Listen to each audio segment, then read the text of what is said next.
We were continuing towards the west along the dry desert road. We were now on the last leg of our journey along the Silk Road. Our final destination was the far western town of Kashgar, and from there to the border of China in the Pamirs. The northern and southern routes of the Silk Road pass on either side of the Taklamakan Desert and join up again at Kashgar. It's almost 3,700 kilometers from the old capital of Chang'an, 2,000 miles. And in the old days, just this part of the journey along the Silk Road took more than a whole year.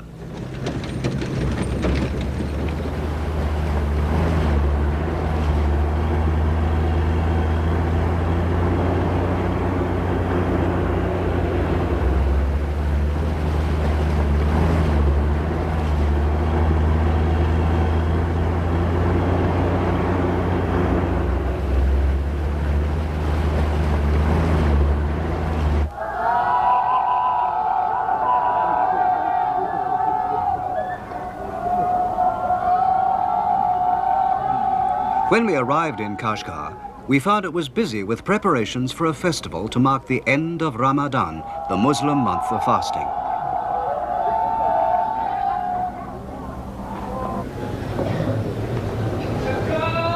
This is the biggest mosque in the whole of the Western lands, and it was full of the faithful. The so-called Rozuje festival at the end of Ramadan is one of the most important in the Muslim year, and many people had come a long way to pray at the mosque.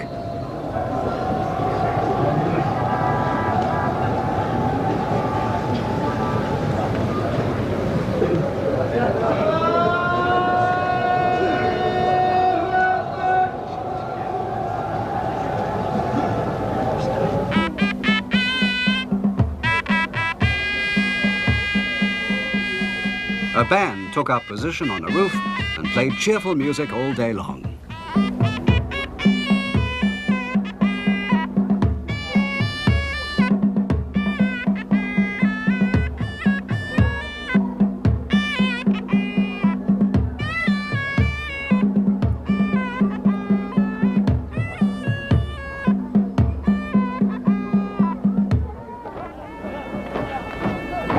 In the open space in front of the mosque, people began to dance. But they were only men, because here women don't go to the mosque, and married women aren't allowed to dance in public.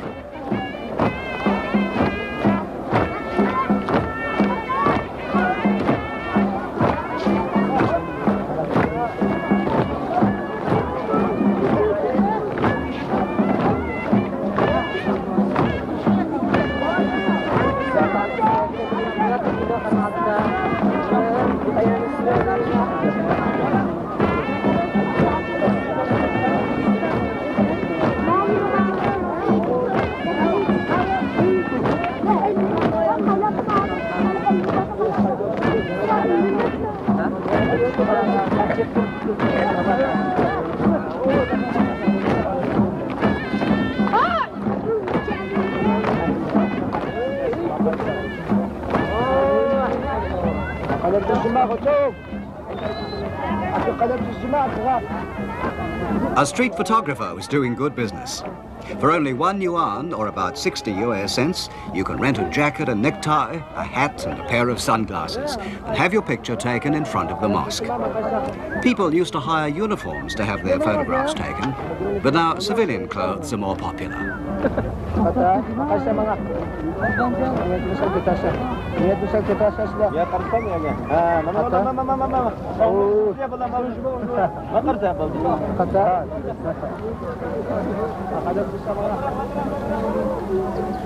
The population of Kashgar is about 200,000, and most of them are Uyghurs. About 70% are Muslims. On that festival day, many people went on praying at intervals until dusk.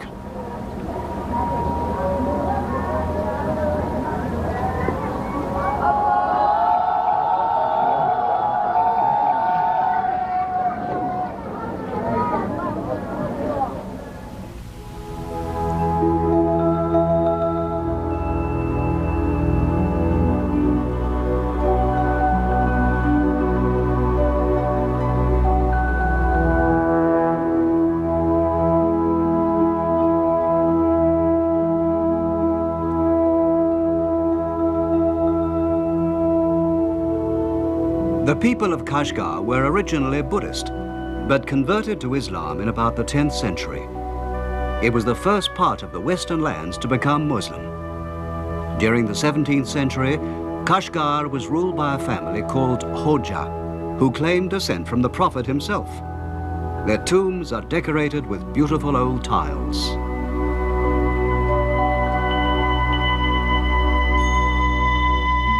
In fact, the name Kashgar means the town of beautiful tiles. They tell an old legend about a beautiful woman of the Hoja family. During the 18th century, the Qing Emperor Qianlong wanted a beautiful concubine from the Western lands. He had a search made, and finally one was found for him here. It said that her body exuded a delicate perfume. So when she was brought to Peking, they called her Xiang Fei, or Empress of Fragrance. But she always refused the emperor's love. His senior wife, the empress, hated Xiang Fei, and one day when the emperor was absent, threatened her with death. Xiang Fei was so lonely that she accepted and died.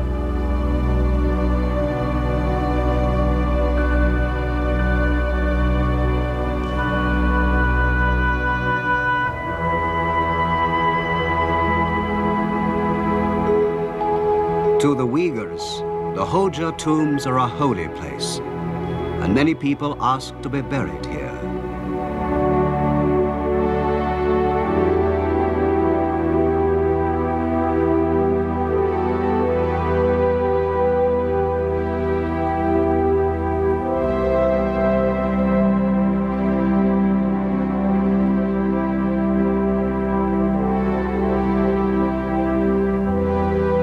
2,000 years ago, before the Silk Road was opened, the oasis of Kashgar was called the land of Shule. In the Han Dynasty Chronicles, it says that the population of Shule was more than 18,000, and that the country extended as far west as Dayueshi, Dayuan, and Kangju. Dayueshi is today's Samarkand, and the other places, also on the old Silk Road, are in modern Soviet Russia and Afghanistan. Kashgar has been for many years a sort of crossroads where people from the east and west mingle together.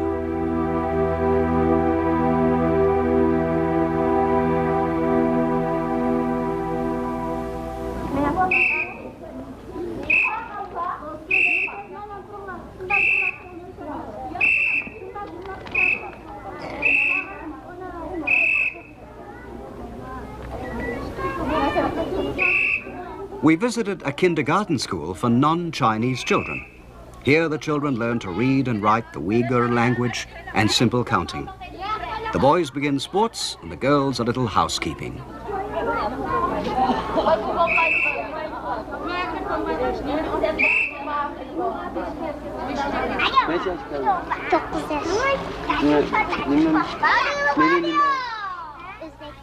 I'm 9 years old. I'm an Uzbeki. İsim ne? Sen de. İsim Piridikon. Piridikon. Ne yaş kaldı? 5 yaş. 5 yaş. He's 4. He's a Tajik. Meri ne? Tungan. Tungan. That child is a Hui. My name is Saptor, and I'm a Kyrgyz. Lusidim, an Uzbeki. Ensiden, 5 years old, an Uzbeki.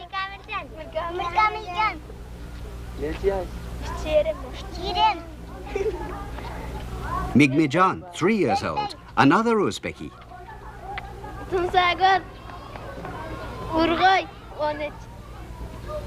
I'm a Uyghur. My name is Tonisakar.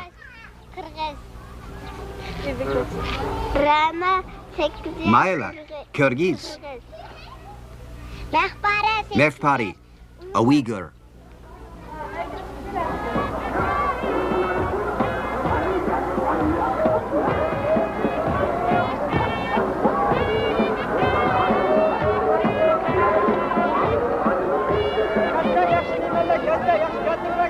In the town, there are 3 permanent markets or bazaars.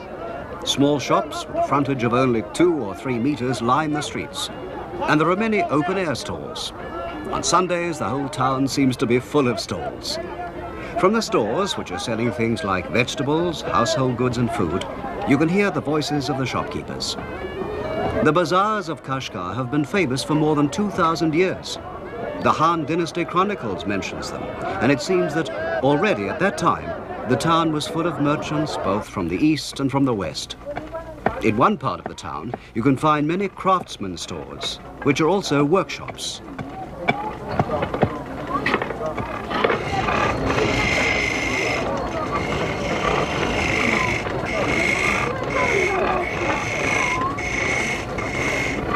Here's a woodworker spinning a primitive lathe by means of a bow held in his right hand. He's turning a leg for a cradle. He uses wood from poplar and mulberry trees, both of which grow plentifully near the oasis.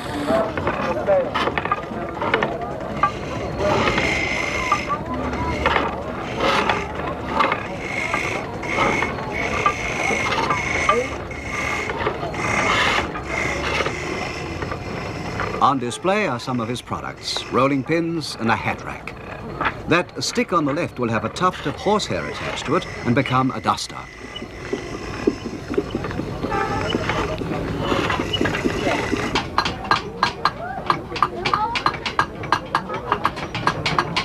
A metal worker is making a strong pot out of copper sheeting. But these days, aluminium is becoming more popular than copper.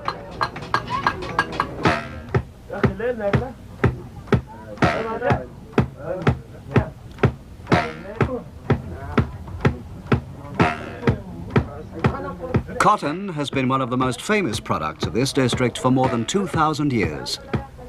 This craftsman told us, as he worked, that even today he can only make the best quilts by hand.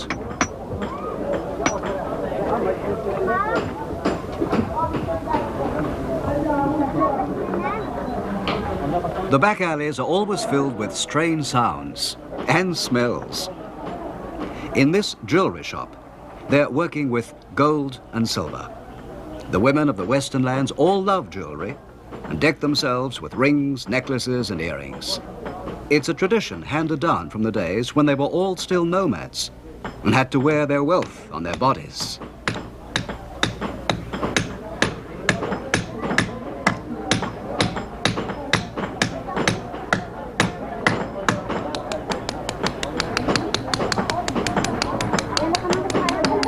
No one seems to know exactly what this red stone is, but they sell for 20 yuan, or about 120 US dollars.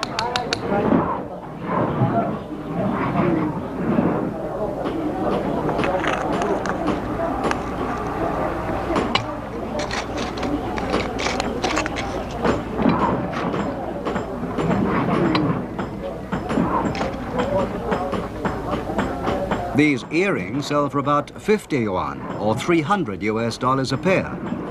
If you bring your own coins to make the jewelry out of, you can get it for about half price. This old man has been working as a jeweler for more than 40 years. And the child is his grandson, who's planning to be a jeweler too. Like a true craftsman, the old man is never quite satisfied with his work.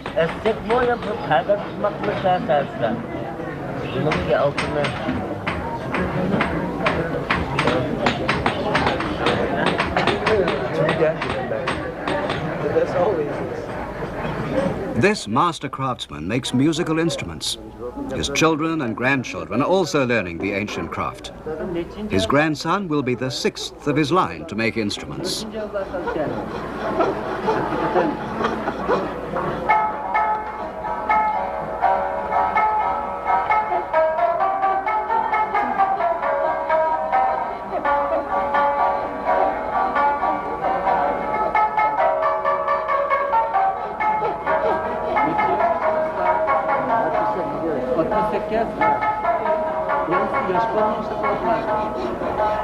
It takes at least 10 years to learn to make instruments like these. They carve the rounded body of the lute by eye, without the help of any measuring device. Only experience can help them in this delicate work. The craftsman is only happy when he's created a fine instrument and can sell it for a good price.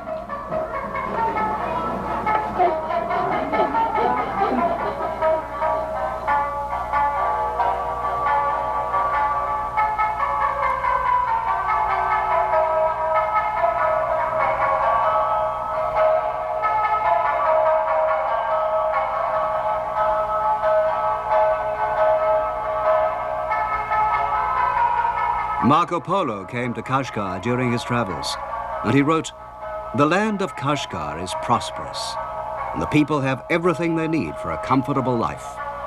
They're mostly craftsmen and merchants who travel in various parts of the world on business." Kashgar hasn't changed much since those days.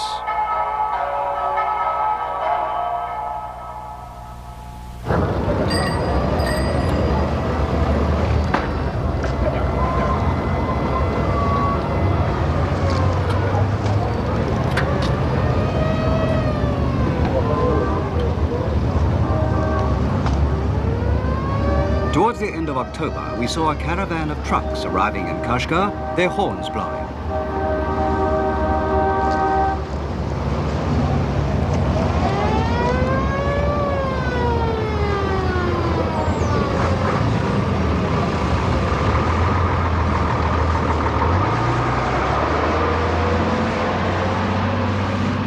It came from Gilgit, in the part of Kashmir which is in Pakistan, beyond the Pamirs. 17 of these trucks, filled with the produce of Gilgit, had come 700 kilometers, 400 miles over the Pamirs in 4 days.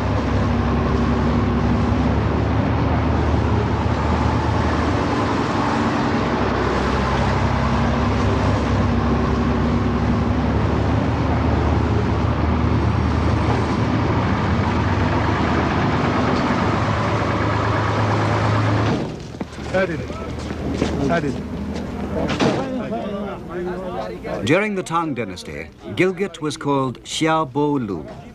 The truck road is quite new, only 11 years old. And before that, from time immemorial, the trade with Kashgar was always by camel caravan.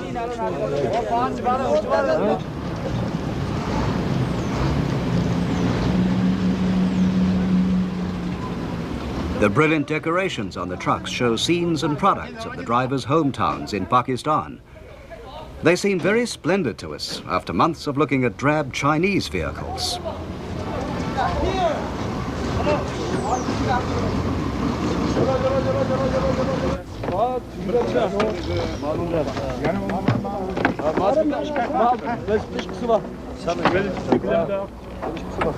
Business between Gilgit and the Xinjiang Uyghur Autonomous Region is what is called frontier trade, and it's all done by barter, or exchange of goods.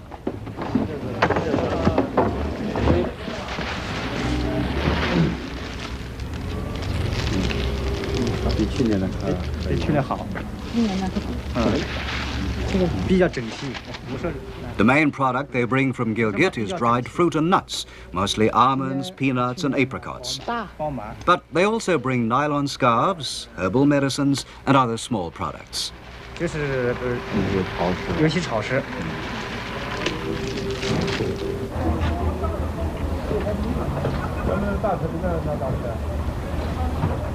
The goods to be sent to Gilgit are already stored in the warehouse. There are tools like hammers and pliers, thermos flasks, lamps, ceramics and tea.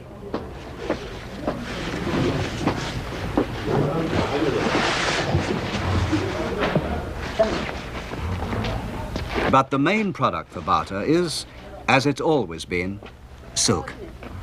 Silk has always enchanted people from the West.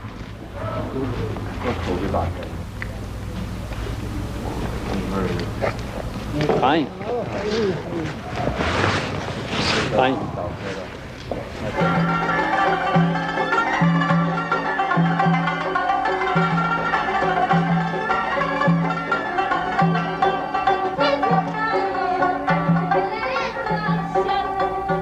A welcome party for the truck drivers was given under a pergola in the public park. They're singing an old song about the famous dark-eyed Kashgar girls, skilled at singing and dancing. They encourage the Pakistanis to dance too.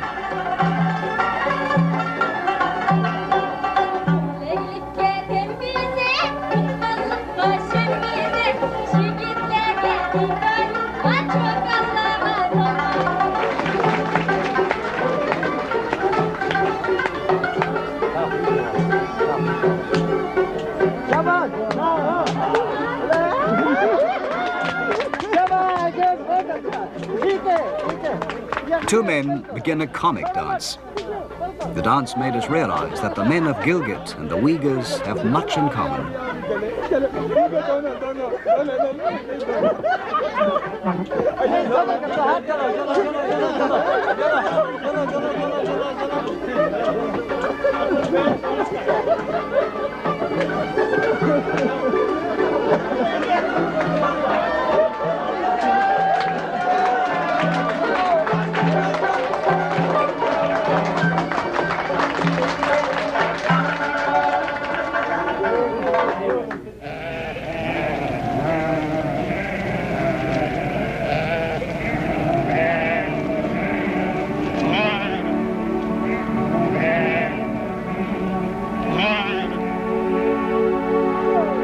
"1,300 years ago, a Chinese priest crossed the Pamirs just like the drivers had.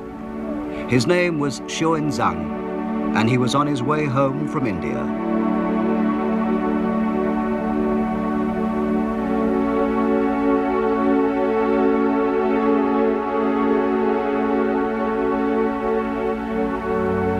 But when Xuanzang stopped here, he found several hundred Buddhist temples. He wrote that all the people of this country were Buddhists.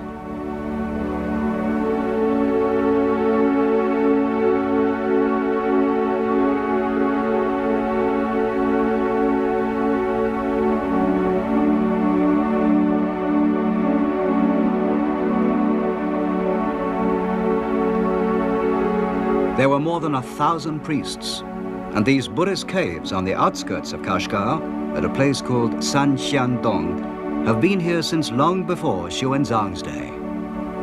They're the most westerly Buddhist remains in China, and they're also the oldest.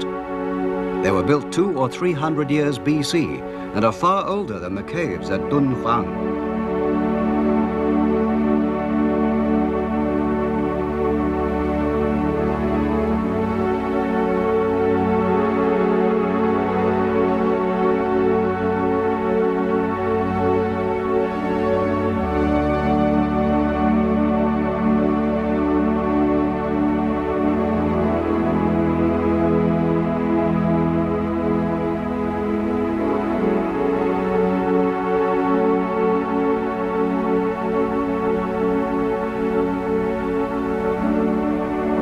But all the murals and images inside have been destroyed, either by floods or by Muslim iconoclasts. And today there's almost nothing left to give us a hint of what the caves originally looked like. But it's certain that the Kashgar Buddhas provided comfort and strength for many people who had made the hard journey across the Pamirs.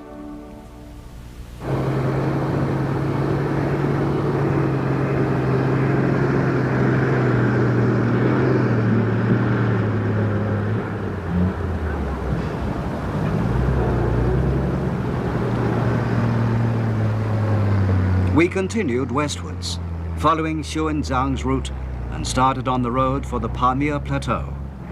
The old road began at Kashgar and is said to have passed through the Tashkurgan oasis.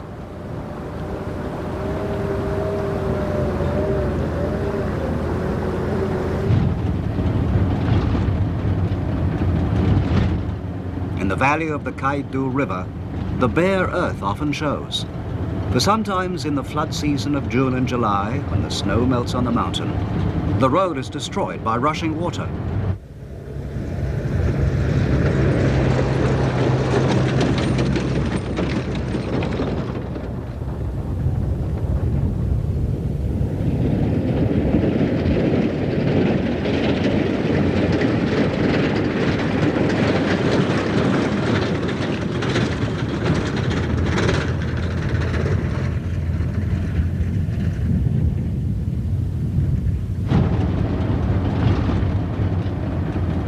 All the year round, there's the danger of falling rocks. As we climbed higher, the temperature fell. In Kashgar, it had been over 30 degrees Celsius, 80 degrees Fahrenheit. But 4 hours later, it was only 15 degrees Celsius, 60 degrees Fahrenheit. On the road, we saw nomads from Gilgit herding their sheep.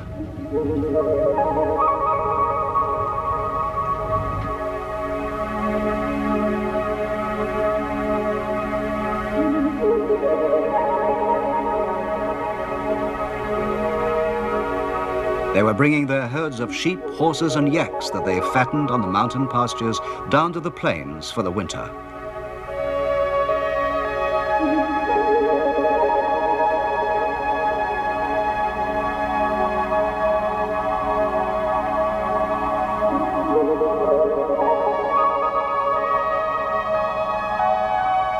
From here to the north live the Kyrgyz tribe, who are often mentioned in histories of the Silk Road as savage people.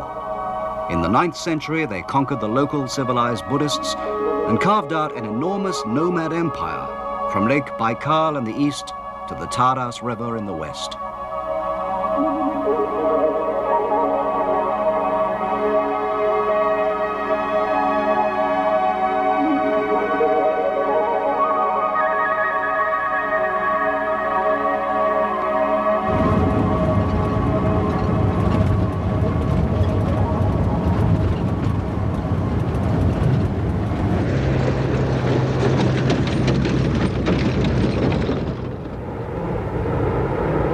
In the Persian language, Pamir means the roof of the world. It's a gigantic plateau between 3 great mountain ranges, the Hindu Kush, Tian Shan, and Karakoram. After the plateau, there's a high area at about 3,000 meters or 10,000 feet. But many of the mountain passes are at 4,000 or 5,000 meters, 14 or 15,000 feet. So we all had to have cardiographic examinations. And we were only allowed to travel as long as we carried oxygen tanks.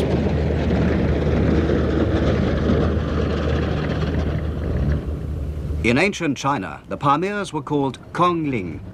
They believed that the plain formed a division between the east and the west. According to the Han Dynasty Chronicle of the Western Lands, after you cross the mountains of great and small headaches and the red fever hills, you suffer from vomiting brought about by the exhalation of poisonous gases. This results in fever and pallor, and even the donkeys suffer.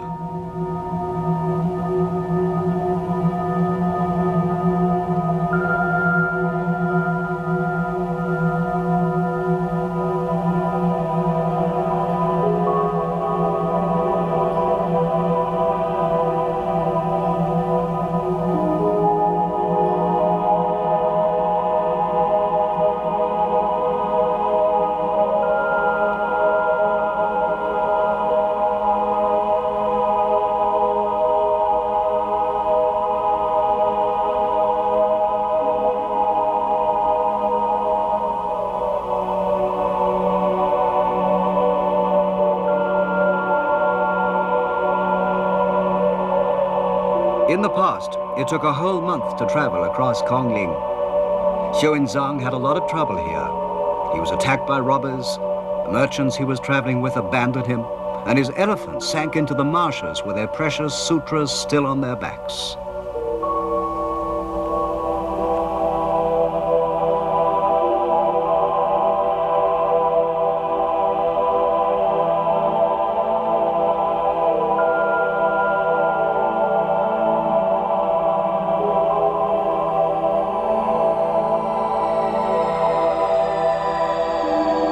These passes are always snowy, and the blizzards blow fiercely. Following in the ancient footsteps of Xuanzang, we finally reached an altitude of 5,000 meters, or 15,000 feet. The air is so thin at this height that you gasp for breath, and many people suffer from headaches. You can't boil water properly, and no one feels like eating. And neither camels nor horses are any use so high up.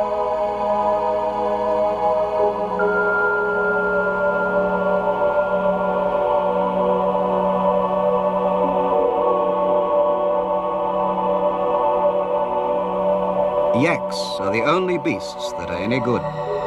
In the past, caravan masters used to stick skewers into the foreheads of their yaks and mules to keep them going.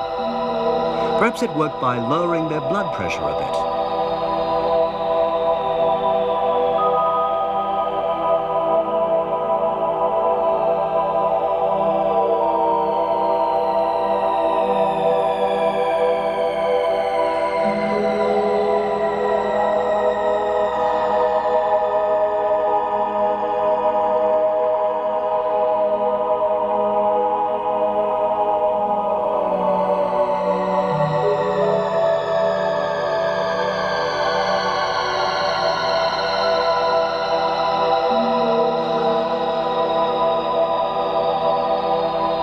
Animals that died here became food for the wolves, and travelers used their whitened bones as landmarks. The road across the Pamirs was opened up by the sacrifices of many people.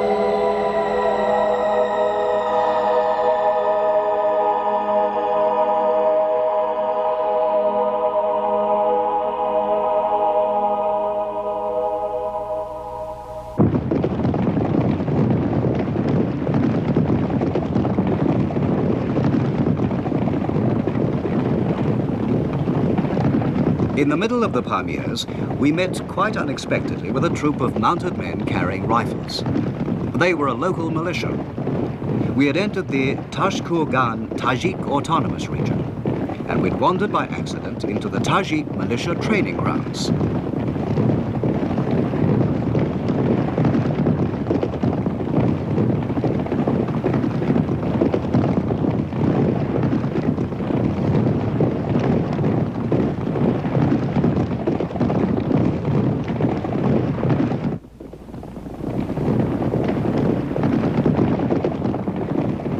The autonomous area has foreign countries on three sides: the Soviet Union, Afghanistan, and Pakistan. Since the outbreak of hostilities in Afghanistan, the militia had not been allowed to shoot their rifles, even with blank rounds, to avoid any appearance of provocation. We could all sense a feeling of tension.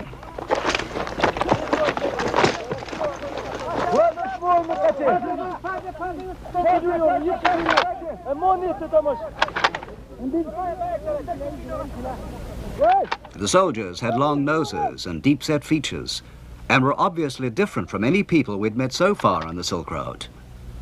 They had truly Western-looking faces. The language of the Tajik people is a member of the Indo-European family.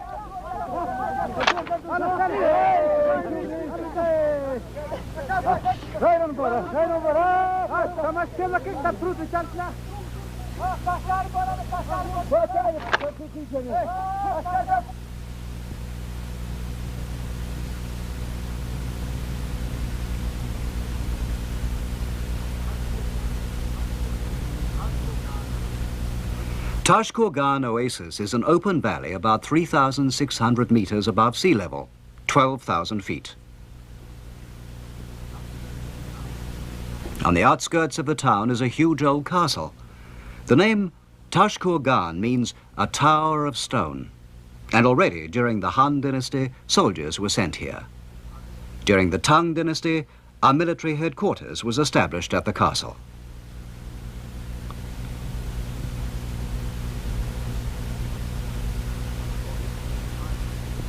For this was China's front line on the west.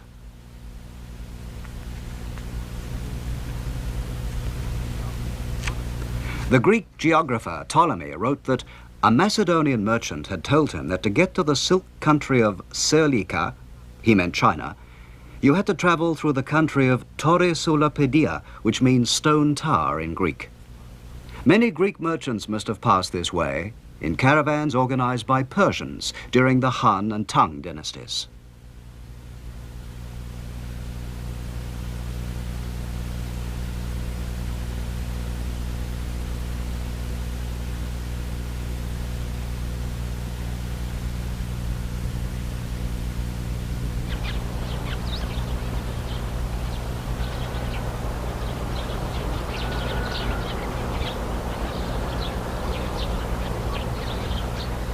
When we got to the main street of Tashkurgan, it was quite silent, perhaps because most of the nomads, who sow grain in the spring and come down from the mountains in autumn to harvest it, had not yet returned.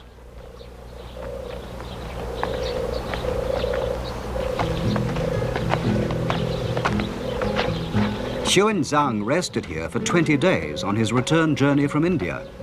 He wrote many legends about the building of the town when he was here.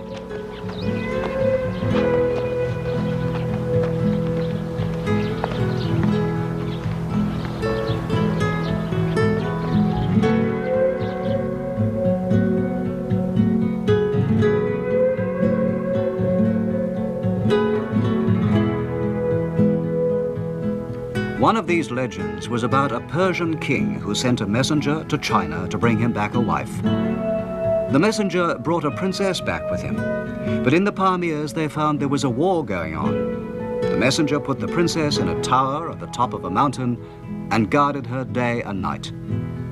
When the war was over and they could travel again, the princess was found to be pregnant. The messenger was aghast, but a maidservant told him that a god had come from the sun every day to see the princess.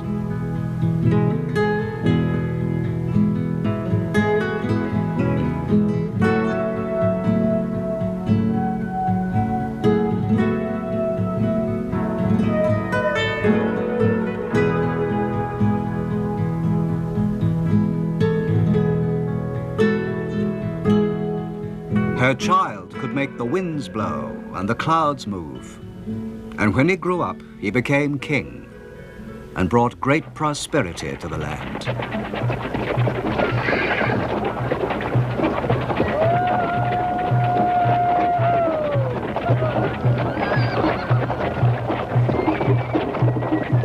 We filmed a wedding ceremony that took place at Wacha, about 80 kilometers or 50 miles from Tashkogan.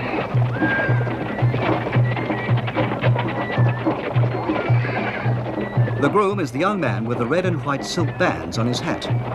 The red symbolizes butter and the white, milk, two colors that are used here for celebrations. The groom visits the house of his bride-to-be on the third day of the festivities. He's only 20 years old.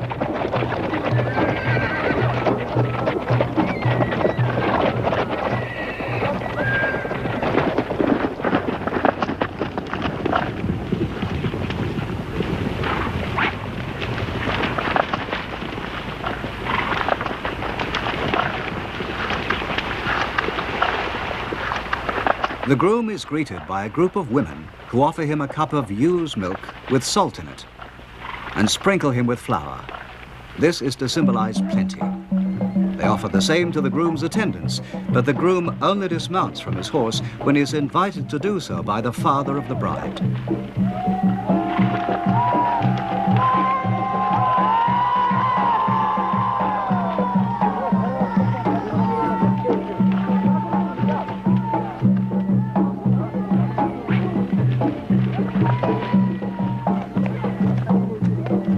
And he's given permission to enter the house only when his father-in-law-to-be has inspected the presents he's brought. The house is built of sun-dried brick, and it's sunk a little way into the ground.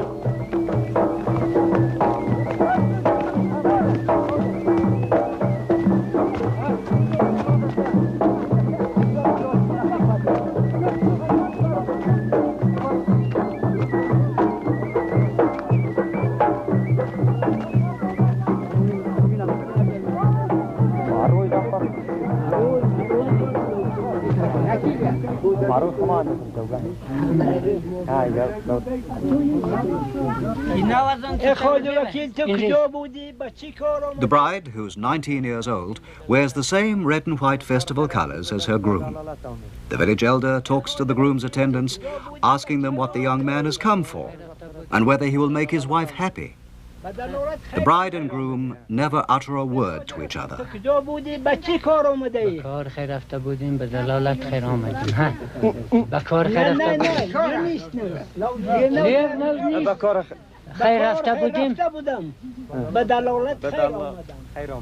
The elder reads from the Quran and blesses the happy couple.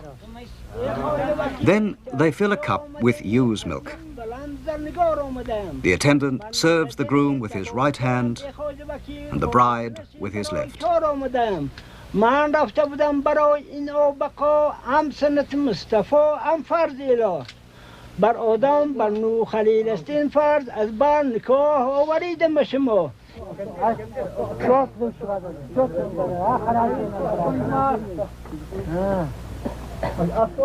اینو یک سایدم اینو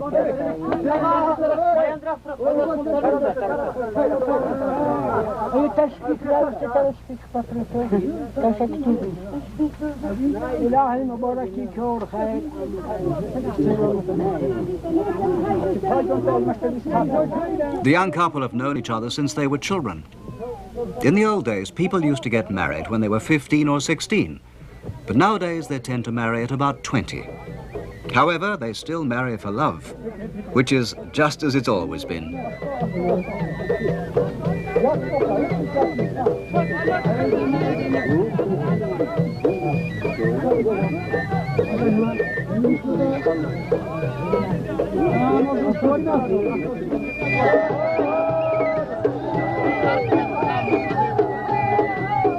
Outside, they're already dancing to celebrate the wedding. The whole village has been invited.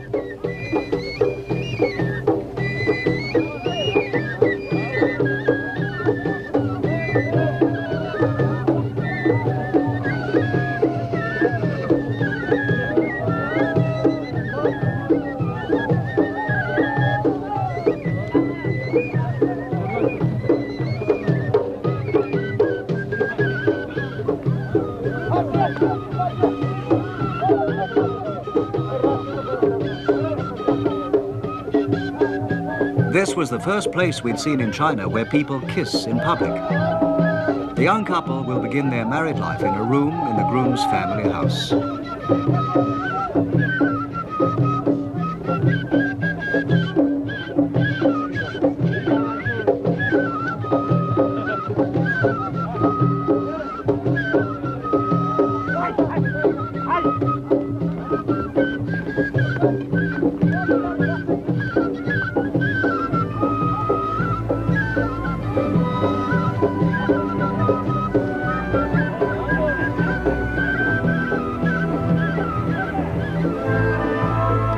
There are about 20,000 Tajiks in the Tashkurgan Autonomous Region.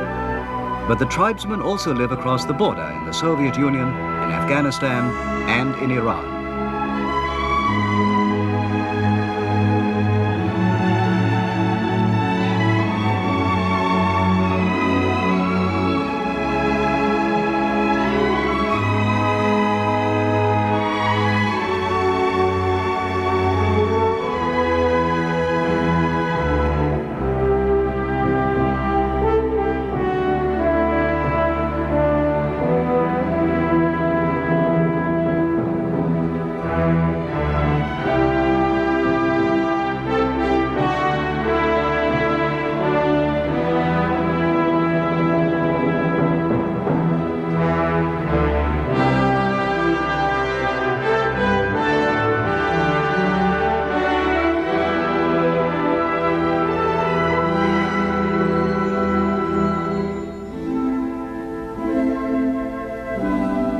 About 130 kilometers or 80 miles from Tashkurgan, we found ourselves near the border with Pakistan.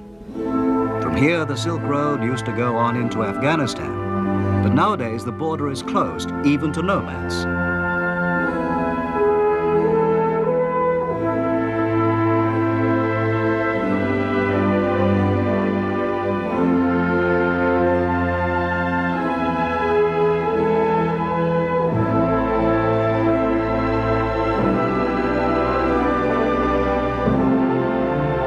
A stone to mark the border stands here on the Kunjarap Pass at an altitude of 4,943 meters, 15,000 feet.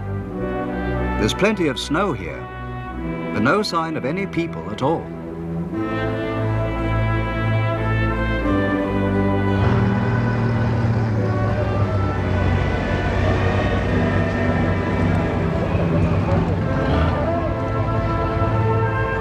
Gilgit is only about 200 kilometers from here, 120 miles.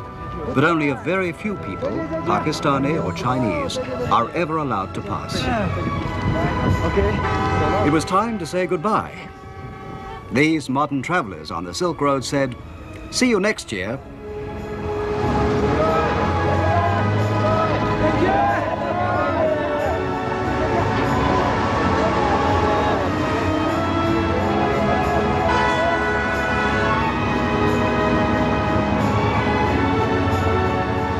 And the Silk Road went on, through Persia, And so to Rome.